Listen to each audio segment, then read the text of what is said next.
Then will see your next agronomy section.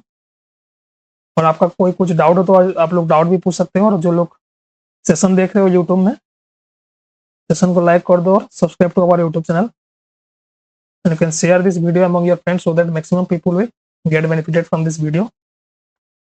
So the term derived from two Greek words, your agros and nomos. Agros means your field, nomos means to manage, और ये दो Greek word है। Then definition क्या है आपका, branch of agricultural science deals with the method and favourable environmental crop for the higher productivity. जो maximum आपका जो है क्रॉप प्रोडक्शन के बारे में पढ़ते हैं हम लोग इसमें, एग्रोनॉमी में।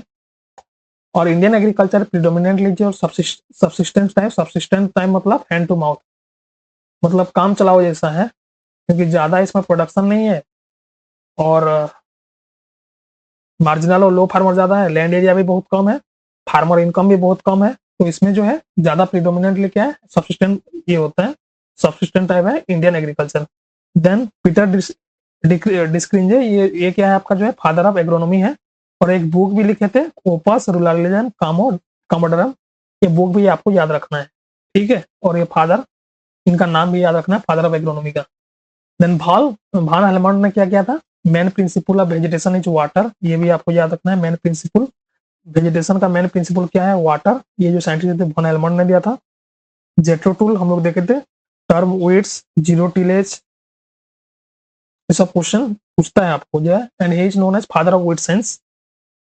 एंड ये जो पब्लिक बुक, एक बुक पब्लिश किए थे, हॉर्स सोइंग हस्बेंड्री। तो आप लोग को पता होगा इसमें तो बुल या बफेलो ऐसा कुछ देना चाहिए, जिसमें हॉर्स क्यों दिया है, तो उस टाइम जो है हॉर्स का ज्यादा यूज होता था, तो इसलिए जो है हॉर्स सोइंग हस्बेंड्री इसको बोला जाता है, उनका बुक का नाम। और ये फादर ऑफ वेट साइंस भी है। Then author young conducted horticulture experiment to increase yield of crops by applying several materials like poultry, dung, litter and gunpowder। तो इसमें आपका क्या है, 46 वॉल्यूम में annals of agriculture book publish किए थे, कौन, ऑथर यंग्स। और इसमें आपका जो है poultry, dung, litter, gun powder, horticulture experiment के बारे में डिस्क्रिप्शन दिए थे वो। A truly scientific approach for farming started in 1840 by Justus von Liebig. तो ये जो है लॉ ऑफ मिनिमम भी दिए थे, आपको पता है, पहले भी हम लोग डिस्कस कर चुके हैं। Then important concept will see leaf area index. तो ये जो है वाटसन ने दिया था 1948 में। तो आपका टोटल लीप एरिया, ये मान लो एक लीफ है, तो इसका टोटल लीप एरिया जितना है divided by your ground area is called your leaf area index. और इसमें जो है मैं और एक चीज बताऊंगा इसमें तुम्हारा, कि ये जो है आप लीप एरिया कैसे मांग सकते हैं। जैसे एक मशीन आता है, उसमें आप प्रेस करके जो है लीप एरिया कैलकुलेट कर सकते हैं, तो डायरेक्ट लीप एरिया आपको बता देगा, ठीक है। और लैंड इक्विवेलेंट रेशियो एलईआर क्या है, it means relative land area occupied by soul crop that is required for the production of yield achieved in intercropping. तो इसमें क्या है आपका सोल क्रॉप और आपका इंटरक्रॉपिंग।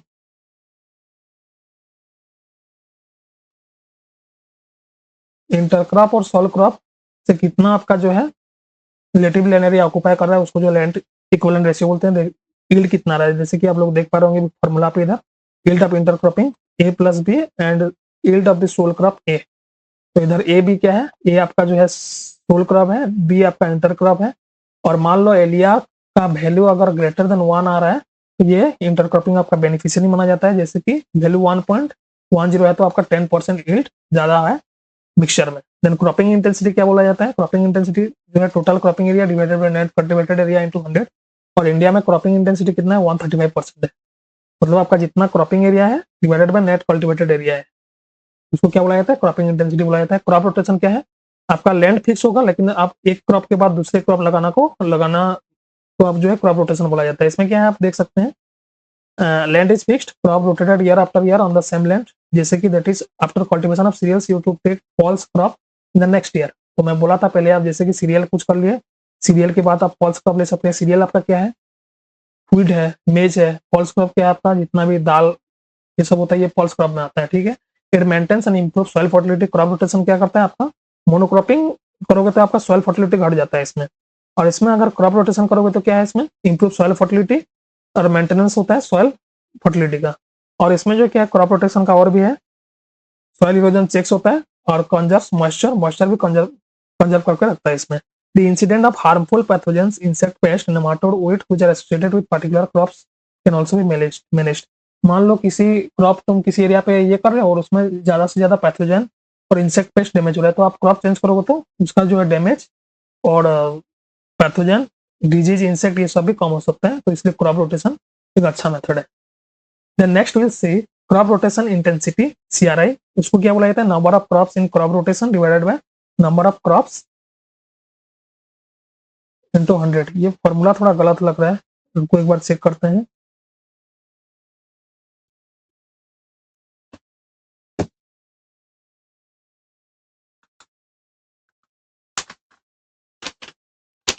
क्योंकि प्रिंटिंग मिस्टेक किया होगा मेरे ख्याल से। CRI number of crops in crop rotation, number of years, not number of crops. Here is your number of years, not number of crops. तो ये थोड़ा आप करेक्शन कर लेना, ये गलती से दे दिया है जो PPT बनाते हैं हमारे।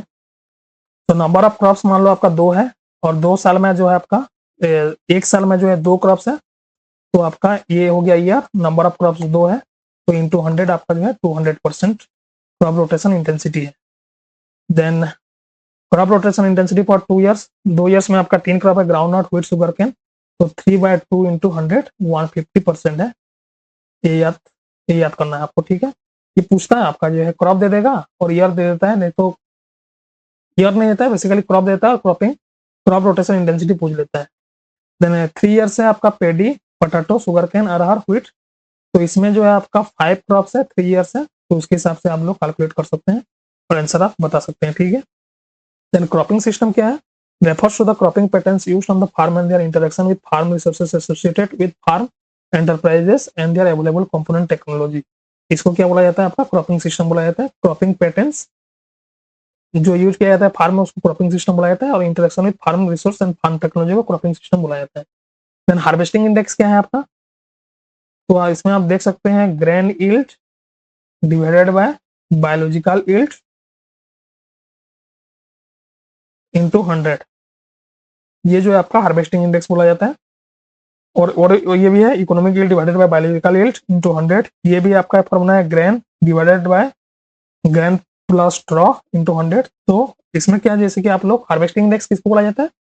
तो किसी भी क्रॉप का जितना इकोनॉमिक यील्ड है, इकोनॉमिक पार्ट है, जैसे कि मान लो किसी क्रॉप जैसे कि पल्स क्रॉप ले लो, तो उसमें या व्हीट ले लो, तो उसमें आपका गहम या ये जितना निकलता है वो आपका फ्रूट्स जो है इकोनॉमिक पार्ट है, बाकी सब प्लांट जो है बायोमास, वो तो आपका इंपॉर्टेंट पार्ट नहीं है, तो आपका एलिजिबल ये यूजफुल नहीं है। तो उसमें जो कैसे कैलकुलेट करोगे? आपका इकोनॉमिक यील्ड हमेशा कम होता है किससे? बायोलॉजिकल यील्ड से। तो उसके हिसाब से आप जो देख पा रहे होंगे इधर लेस देन 100% आपको देखने को मिलेगा। पोटैटो में 0.82, HI मेजर फील्ड क्रॉप जो है राइस का 0.5, पल्सेस का 0.3, ऑयलसीड का 0.3, शुगर केन का 0.27, व्हीट का 0.4, मेज का 0.5, अरहर का 0.19, कॉटन का 0.3। तो इसमें क्या है? एफिशिएंट यूटिलाइजेशन और assimilation of carbon dioxide in the form of photosynthesis is expressed in terms of harvest index, and harvest index is also called coefficient of effectiveness। इसको क्या बोला जाता है? ये जो है सिनोनिम्स भी आपको याद रखना है। कोफिशिएंट ऑफ इफेक्टिवनेस को जो है हार्वेस्टिंग इंडेक्स भी बोला जाता है। कोफिशिएंट ऑफ इफेक्टिवनेस ये आप देख सकते हैं sink divided by source into 100। Sink किसको बोला जाता है? जहां पे आपका फूड प्रोडक्शन होता है, फूड बनता है, फूड प्रोडक्शन होता है, जैसे कि आपका लीफ है, फोटोसिंथेसिस होता है, तो ये आपका जो है सिंक है। और जहां पे सिंक जहां पे जो है, जहां पे आपका फूड स्टोर होता है, फूड स्टोर जो है सिंक बोला जाता है। फूड प्रोडक्शन को आपका जो है सोर्स बोला जाता है। तो ग्रीन प्लांट में आपका सोर्स कौन सा है? लीफ है। और जैसे कि स्टेम हो गया, जैसे कि पोटैटो में स्टेम है, ये क्या है? सिंक है। इसमें जो आपका फूड स्टोरेज होता है। रूट्स इन शुगर बीट, ये याद रखना है आपका। Stem in potato, roots in sugar beets, leaves in palak is the sink, and generally your every green leafy structure is your source which used in photosynthesis। and sorghum sickness क्या है? ये हम देसी भाषा में समझ लेते हैं। sorghum sickness क्या बोला जाता है? जैसे कि मान लो sorghum जो है कल्टीवेशन हो गया, हार्वेस्टिंग के बाद वो कुछ क्रॉप जो है रह जाता है उसमें, तो ये क्या करेगा?